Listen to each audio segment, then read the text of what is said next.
This video, I like to explain the use of 5G. Okay, I believe that from 5G onward, there will be actually two frequency band of interest. Let's go in depth.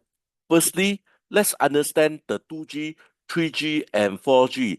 Typically, okay, from 2G to 4G, they actually just have only one frequency band. However, for 5G, as you can see from here, they actually have two frequency band. One is we call the FR1, which is sub-6 gigahertz. The other frequency band will be FR2, which is also known as millimeter wave. This FR1 is actually having a lower frequency. So hence for me, I actually would prefer to call this as 4.5G. So in short, this band is to support whatever that have been used for 4G. The real excitement of 5G, in fact, will be on FR2. Okay, FR2 actually has a high frequency. High frequency typically means high data rate, and the latency will be as low as 1 millisecond. From here, you can also see the application. For example, okay, the 4.5G, which is sub-6 of 5G, typically will be used for supporting IoT application.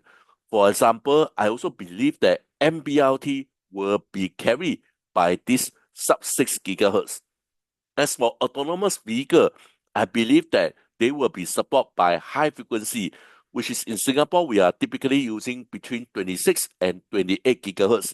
High data rate and also low latency will guarantee the performance of autonomous vehicle.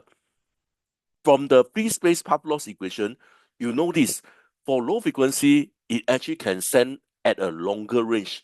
At a high frequency, probably the range will suffer. So in short over here, although this figure is not up to scale, okay, for example, if this is for FR1, they can send a longer range. So therefore, from this figure here, you can see that the baseband for the mobile service is actually lesser. While for FR2, since it is higher frequency and hence the range will suffer. Hence, from this diagram here, you can see that more base station is required to support the application. If you need to know more information, see the playlist. Thank you.